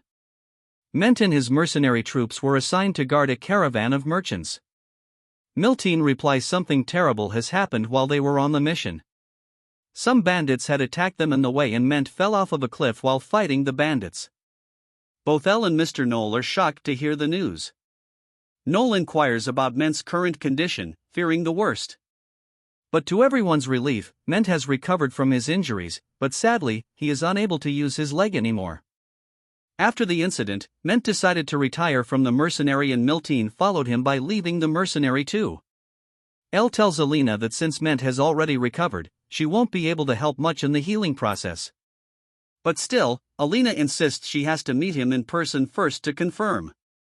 Meanwhile, Ruin points out that if Ment is hurt, then why does Milteen want to work with them after leaving the mercenary instead of Ment? Elle shouts at her for being inconsiderate, but we see that Milteen is starting to turn red on the other side. She tells everyone that when Ment got hurt, she had no purpose to continue in the mercenary. She wants to be with him all the time. She wants to work with him on a ranch together. Everyone is shocked by her revelation. She's clearly in love with Mint and everyone can see it on her face. Noelle curiously asks about her age. She replies that she'll be turning 29 this year. So, there's a 13-year age gap between her and Mint. Elle thinks it's probably okay to have such a big age gap and asks Alina if it's the same among elves too. Alina replies that it's not that simple and it's a bit different in the case of elves. Miltine then adds that if she doesn't get to work on the ranch, she'll rather die starving in the streets. Ruin is impressed by her determination and accepts her offer. Elle is happy to have her and Ment work on their ranch too, but still, he asks Miltine if she has consulted with Ment yet. Miltine replies that she hasn't told Ment about it yet, as she is planning to tell him when she gets the first milk from the ranch on her own. Ment had taught her everything from fighting and bookkeeping in the mercenary. This time she wanted to be the one teaching about working on a ranch. Thus, she wants to work alone first. Everyone is impressed by her passion, and Alina remarks that the passion for love is indeed something else. Hearing Miltine's resolution, Elle also gets an idea of the perfect dish to prepare for Ment using milk from the ranch. The next day, Miltine joins Elle to work on the ranch. Miltine calls Elle manager and asks what she should be doing on her first day. Elle is surprised to be called manager, but he assigns her with the task of taking the cattle, the Buranerics, out of their fence to graze. Miltine heads over to the cattle fence. Initially, she thinks it won't be that hard taking the cattle out to graze, but it turns out that the simple process needs a lot of effort too. Even though the cattle are quite calm, they refuse to move an inch even after Miltine's repeated attempts to move them out. Then she is given the task to change the hoofs of the cattle, as unlike wild Buranerics, domestic ones require hoof maintenance too. She fails in completing this task too, as the cattle simply kicked her away every time she tried changing their hoofs. The next day she is given the task to dry out the hay for later use. But the cattle came running towards the hay to feast on them. Thus, Miltine fails this task too. After a few more days of hard work and failures, Miltine falls to the ground and is feeling disheartened. She was so confident before joining the ranch, but after working there for a few days, she feels that she is terrible at work. Just when she feels like giving up, the cattle approach her and give attention to her. They seem to have grown a liking to Miltine and to reward her for her affection. They gave her a jar full of milk. Miltine rushes inside with the milk and calls out to Elle. He is surprised to see the milk, as he thinks that it would take her at least a week to fetch it. He tells Miltine to clean up and join him in the kitchen. When she asks Elle what they are preparing, he tells her that it's a special dish for Ment, a pizza with lots of cheese. Elle starts the preparations by pasteurizing the milk with heat carefully for 30 minutes. Then he adds some vinegar to curdle the milk. Rennet would have been better, but since they don't have it, they'll have to proceed with vinegar. After the milk coagulates, he cuts the curd and separates it from the whey to clump all together again. He directs Miltine to stretch and fold the curd mixed in brine and hot water to remove the trapped air bubbles to finally make some mozzarella cheese. Miltine wonders if it looks different from the cheese she has seen so far. Elle confirms that it looks different from the cheese found in their world. Elle teases Miltine by stating that one needs a special gift to confess. Since Ment loves food, a special dish will be a good gift to confess.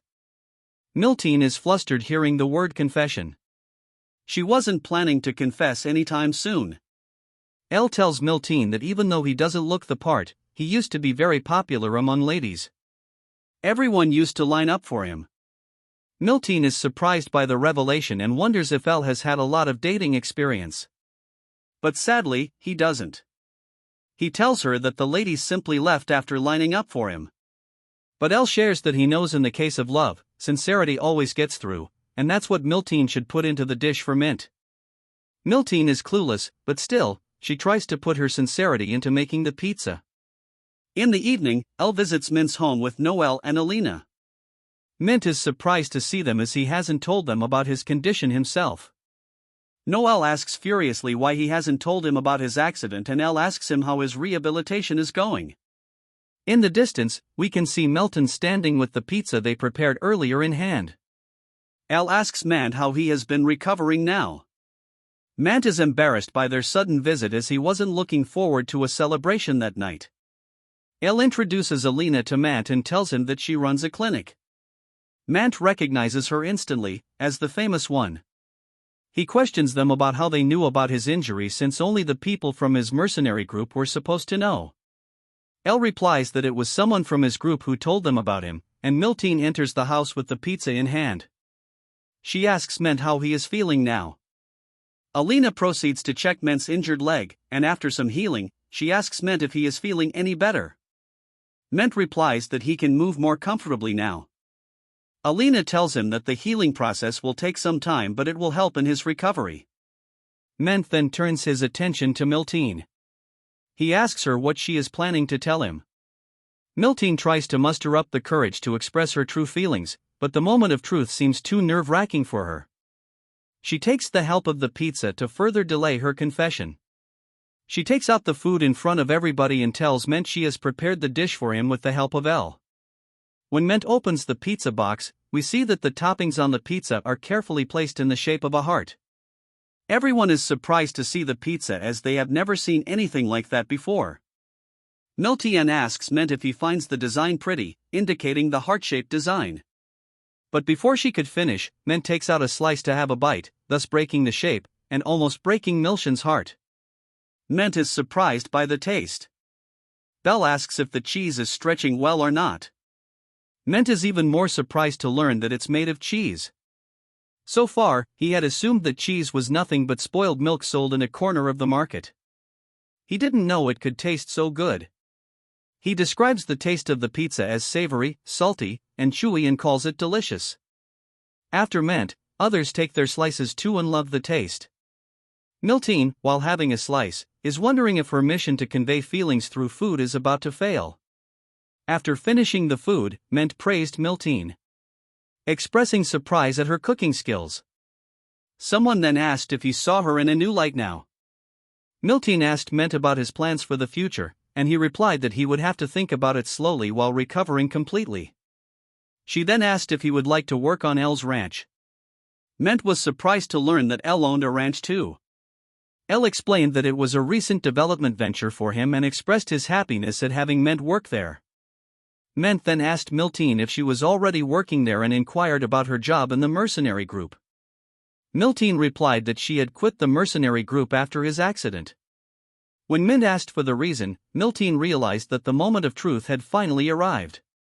Nervously, she replied that she wanted to be by his side from now onwards. Elle, Noelle, and Alina were keenly observing their conversation, expecting something eventful. Ment accepted the offer to work on the ranch but told her that he needed to recover completely from his injury first. Miltine was happy to hear this, thinking that he had understood her true feelings for him. To everyone's shock and disappointment, Ment's reaction was totally different. He proceeded to ask Miltine about finding a boyfriend for her since she had left the mercenary group. Miltine was clearly heartbroken but tried hard to hide it on her face. Ned continued, stating that since she was in the mercenary group, he couldn't imagine her having a boyfriend. Now that she wasn't working there, he suggested she should try finding someone of her age to date. Noelle was confused, wondering how things had turned out this way. Ment then thanked Elle for the offer and asked when he should join him on the ranch. Elle, confused by the turn of events, bluntly replied that Ment could join them when he fully recovered. Al apologized to Miltine in his head and realized that maybe sincerity doesn't always get through. After leaving Ment's house, everyone told Miltine not to lose hope, assuring her that there would be more chances in the future while working together on the ranch. Miltine faked being okay in front of the others, but after parting ways, she couldn't hold back her tears. Later, it became evident that Ment had actually understood what Miltine was trying to convey, but he too was confused about how he should act after that. The next day, the town buzzed with a celebratory atmosphere as confetti flew everywhere. And royal musicians blew their horns to welcome special guests to the kingdom. The crown prince of the Rubber Empire, Leon Hears, had arrived for a visit. In his mind, he remarked that the town always seemed peaceful and unimpressive whenever he visited. As Leon made his way through the crowd, two ladies couldn't contain their excitement over his handsome looks. Casually, he invited them to meet him in his room later that night. Behind the crown prince, the Duke of the Rubber Empire, Porgotimurin, wondered what the Greek family was doing. The chief magician, Medrin, informed him that they were preparing to welcome the guests.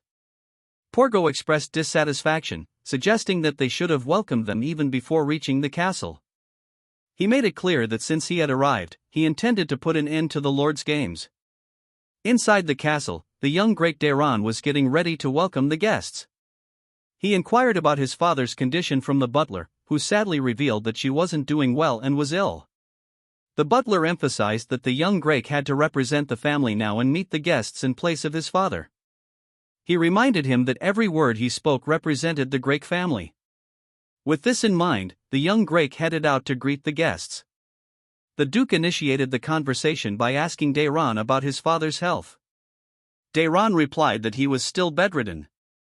Expressing sympathy, the Crown Prince recalled that Dairon's father had been quite close to Marquis Yearn. Dairon confirmed this, mentioning that they hadn't met for a while.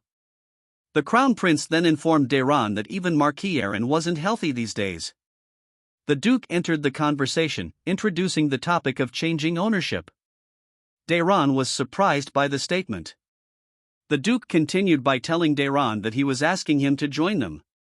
He promised Dairon that, in exchange for joining hands with the Crown Prince, his territory would be safe under their protection, and he wouldn't have to worry about the politics involved. The Duke asked Dairon about his thoughts regarding the matter, but Dairon was at a loss for words because of the pressure. He replied firmly that he was not in a position to answer at the moment. The Duke then shifted the conversation to the problems of the flood prevention plan and the civil war going on in the bordering kingdoms. He added that they would have to increase taxes for Grake City and other regions to make up for the expenses in solving these problems. Dairon questioned the Duke if it was a direct order from the capital. The Duke dismissed the question as meaningless and added that everything was pretty much in the Crown Prince's hands at the moment. However, if Dairon accepted the previous offer, the consequences would be different. The Duke pressured the young boy further, trying to extract an answer from him. He emphasized that making difficult choices was common for people in his position and questioned why it was so hard for him to make a decision, stating that not answering was not an option. Young Dairon thought of an idea to relieve the pressure on him. He invited the Crown Prince and the Duke to a dinner party, informing them that he would give them an answer after the dinner party. The Crown Prince accepted the proposal, and the Duke asked Dairon if he could satisfy someone who eats the best dishes at the royal palace. With El's restaurant in mind, Dairon confidently asserted that the Crown Prince would definitely love the food in their city's finest restaurant. Meanwhile, at El's restaurant, El called out to Miltine, who was working on the ranch, to join them for something to eat. Inside the restaurant, El served 2 plates of fried rice to Rurin and Miltine. Ruin questioned El about her portion getting smaller every day. El assured her there was enough on the plate, but if she wanted more, there was plenty in the kitchen. Suddenly, a knight marched through the door, drawing his sword. He asked El if he was the owner of the restaurant. El, trying to keep the situation calm, asked the knight to sheath his sword as there were customers present. However, the knight persisted aggressively, putting the sword to El's neck and demanding him to kneel. El's patience was wearing thin, and he issued a final warning. The knight, ignoring the warning, continued shouting aggressively. El was on the verge of using a spell against the knight when a familiar voice intervened. The first Night Order Vice Commander, Dariant Ober, entered the restaurant and ordered the knight to stop. He apologized to El, addressing him as Mr. Ellison, and reprimanded his subordinates, punishing them outside. The knight who had drawn his sword expressed ignorance about El being a friend, and his friends scolded him for going overboard. Dariant apologized to El, explaining that he had sent his knights ahead of him, fearing El might disappear again. El reassured Dariant, asking him to drop the formalities, as he had already left the army. El then asked how long it had been since they last met. Dariant revealed it had been 5 years. Inside the restaurant, Miltine wondered about El's true identity after witnessing the scene. A flashback revealed El coming to the rescue of Dariant and his group in a battle 5 years ago. Dariant vividly remembered the day when monstrous creatures attacked them while holding their position on the battlefield. Alicent intervened, defeating all the monsters with his magic and leading them to victory. After the battle, when Dariant was offered a reward, he insisted on being punished instead of receiving the award and gave it to El. He remarked that honor is everything for a knight. However, he didn't think it through back then, and his wife was very upset that him not receive the award. Darian was all about honor, But amidst all this, he forgot to take care of the people closest to him. El came to his help again, and after receiving the reward money, he sent it to Darian's house. El laughed it off, saying that Darian deserved the reward for putting his life on the line while defending the position. Darian told El that he always wanted to return El's favor by doing something for him.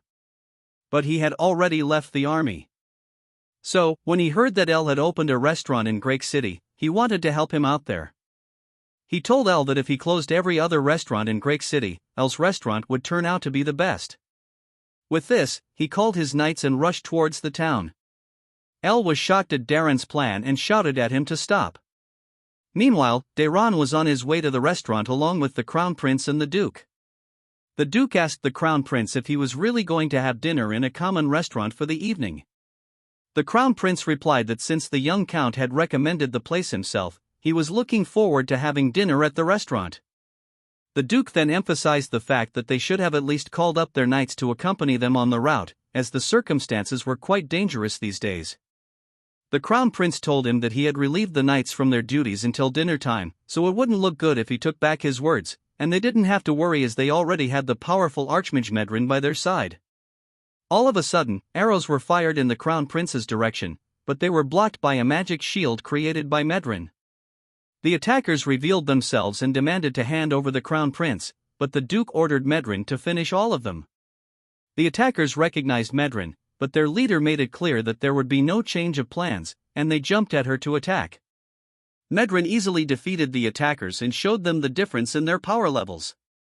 The Crown Prince is impressed by Medrin and calls her the mightiest mage in the whole empire. He exclaims that with her by his side, even dragons can't harm him. One of the attackers survives her massive attack, and she asks the Crown Prince what to do with him. The Crown Prince orders her to finish him off too, and with a snap of a finger, she completes the task. Darren, having witnessed everything, realizes that the rumors of Medrian being the only 7th grade mage in the kingdom, capable of fighting a whole army on her own, are indeed true. Back in the restaurant, we see that El has used his magic to restrain Darian and stop him from destroying other restaurants in town. He states that Darian has always had a habit of not looking back when he gets excited and starts running. El asks him if this reminds him of the old days. Darian stands up and tells his knights to get back to their original position. Seeing El restraining Darian so effortlessly, his subordinates can't help but wonder how powerful El is. Darian tells El that he still holds onto his words as he wants to return El's favor. But El tells him that if he goes on destroying other restaurants, how will that make him a good knight?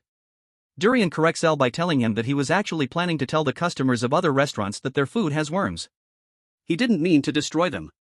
El remarks that it's quite a creative idea but not something he'd like Darian to do. Darian then promises El that he will think of something better. Darian then notices the arrival of the Crown Prince from the corner of his eyes. He orders his knights to get information instantly. The Crown Prince is surprised to see Darian there too. Darian greets the Crown Prince and states that he thought the Crown Prince would be at the castle. The Crown Prince too expresses being surprised. The Crown Prince tells him that he is there to have dinner at El's restaurant as the Great City's young Count has recommended the place himself. He adds that since he can't travel alone, he has brought company with him, indicating the Duke and Archmage Medrin. El recognizes Medrin right away. The Crown Prince then greets El, inquiring if he is the owner of the restaurant. El agrees and greets him warmly. El realizes that since the Crown Prince is in town, that justifies the presence of the First Order Knights. The Crown Prince tells El that he is looking forward to the food that can even make a royal go crazy. The Crown Prince notices that the dress El is wearing is the one old Imperial mages used to wear. El clears his confusion by telling them that he used to serve in the Mage Legion in the past, and he is only wearing it for comfort now. On knowing that El used to be in the Mage Legion, the Crown Prince asks him if he knew Medrin from before, pointing towards her. He tells him that she is a 7th class Archmage, and if he was in the Legion, he would certainly recognize her. Medrin recognizes El too but is too scared to speak out his name. The Duke wonders why they are wasting their time in such a shabby-looking restaurant and tells Medrin that the Crown Prince is calling her name. He adds that if she is feeling overworked for the day, she can go and rest for a while. Medrin apologizes for her absent-mindedness and gets down from her horse. She slowly walks towards El with haunting flashbacks of El from the past. She recalls how powerful El was and realizes that she must act wisely to save everyone from danger. Before she could speak to El initiates the conversation and tells her that he doesn't think they have met before. Medrin realizes that Ellison is trying to fake not knowing each other so as not to cause any trouble. She decides to play along and tells the Crown Prince that she has never met El before. The Crown Prince seems to be disappointed by this. She adds that having the Crown Prince as a guest should be a great honor. And he should start preparing the food right away, hoping that since they are faking it, Elle won't mind some rudeness from her. The guests enter the restaurant, and Miltine is still wondering about Elle's true identity while working outside on the ranch. As the guests take their seats inside, the Crown Prince expresses how the restaurant looks cleaner than he thought it would be. The Duke supports his claim too. Medrin also adds that the interior does look decent for an ordinary restaurant. Elle exclaims that he wasn't expecting such distinguished guests for the day. If they had known beforehand, he would have prepared something special for them. He then brings out a fancy candle stand to the table. The Crown Prince replies that it's fine as the only thing that matters in a restaurant is the quality of the food served. Elle decides to ask the Crown Prince about why he was there to have dinner in an ordinary restaurant. The Crown Prince tells Elle that he is looking forward to the food that can make even a royal go crazy, as suggested by the young Count of Greg City himself, pointing towards Theron. Elle finally realizes the type of situation he is in right now. With his father ill, Greg City is on shaky grounds, and after not being able to handle the pressure of the power struggle, young Dairon has turned to Elle, seeking help. Elle looks around and recalls that the Duke sitting next to the Crown Prince is a power-hungry noble. He hates that he has to be in this situation, but he decides to help the kid, regardless. The Crown Prince then puts forward a shocking proposal in front of young Dairon. He calls him Great Boy and tells him that if he has so much confidence in Elle's restaurant, he should have some faith in them too. He tells Dairon that they should put a bet on the food. He explains that Elle must bring something that surprises the Crown Prince. If he fails to do so, Dairon will have to run around Greg City without his clothes on. Dairon is shocked by the terms of the bet, but the Crown Prince pressurizes him further by adding that if he has so much confidence in Elle's cooking skills, he shouldn't be worrying about the terms of the bet. Elle breaks the tense situation by announcing that he will bring in the food quickly. The Crown Prince considers this as an acceptance of his bet. Elle thinks hard about what to prepare, as being royalty, the Crown Prince must have had all sorts of delicacies. It would be a difficult task to prepare something that would amaze him and the Duke. He decides to prepare mutton mushroom soup first as an appetizer to try his luck. The Crown Prince takes a spoonful of the soup to taste it. He expresses that the smell is good and the taste is delicious too, but it's not something extraordinary. He has had many mutton mushroom soups before, and this dish simply doesn't amaze him much.